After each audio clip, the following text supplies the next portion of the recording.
Hello and welcome to a new video. Today, this video is about a new feature, which is all about power consumption or consumption in general, and a new feature on our reporting section.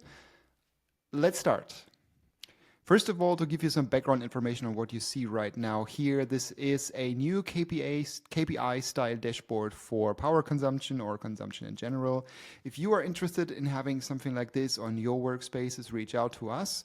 But let's go back onto the reports. In this workspace, we have lots of different sub-metering devices. As this is measuring power meter, so we have an absolute meter count for each device, and we can split this on the dashboard into various kinds of daily metering, weekly metering, and stuff like that. On the report sections, we do have a new option, which is energy. It was there before, but improved than it was before. So let's start and create a new energy report. First of all, you need to type in a name, and then you need to select energy. The time zone is the time zone that is specific for the schedules. So schedules on our report engine are like, you can set a schedule and this report is sent out automatically to your email recipients as an attachment. Let's create this report.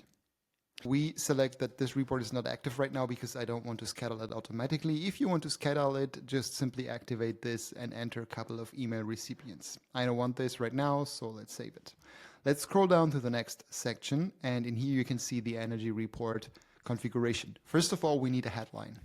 Let's basically call this my energy consumption, and you can also optionally put in a subheadline, like just something very basic for this video. Now you need to choose the devices. If you have multiple devices in your workspace that all belong to the same product, you can click on product, then select the product, and then basically it takes all of the devices that are assigned to that product. You need to select a field, and optionally you can also group devices by tags.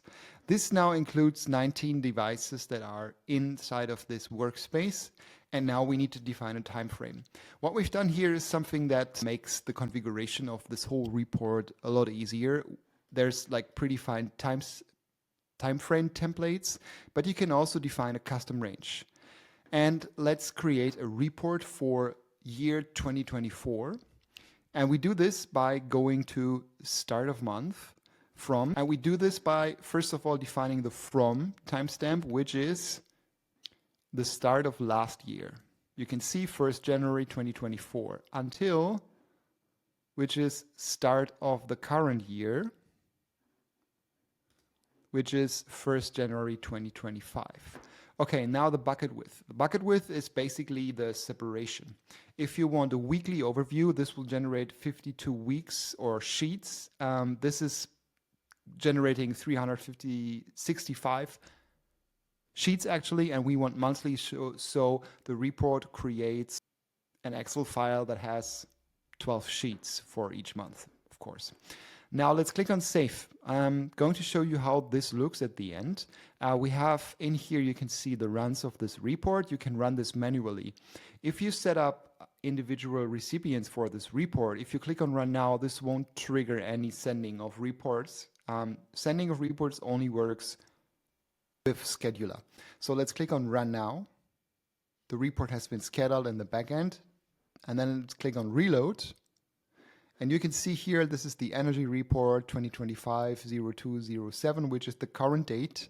And then you can click on download to download a preview of this report. You can see it ends up in your downloads folders, and let's have a look. I'm using Google Sheets for this. It's an Excel file, so you can download it and open it up with Excel. I don't have Excel on my Mac right now, so I'm using Google Sheets. And you can see now we created, like defined in the report, start of last year, start of this year, and then we have it starting here from January 2024 until December 2024. In January 2024, there was no opening reading because the meter was installed, just a closing reading. And let's start in February. We have the opening reading, which is the ending of the previous reading. previous month reading, the closing reading, and then the change in between. Now, if we go into March, we can see it starts again with the opening, the closing reading from the last month, the opening reading, and then the closing reading again for this month and the actual change in there. This goes on, and you can define it basically on what you need. And this is giving you an overview of the energy consumed for the whole year. So this is a basic energy report. This feature is now available on Datacake with the new energy reports. Yeah, feel free to test it out. Let us know what you think. Give us some feedback, or anything else that you have on your mind. Last but not least, let's go back once more into the nice overview because I like the style of these new KPA style dashboards. That's it for now. Thanks for watching and stay tuned.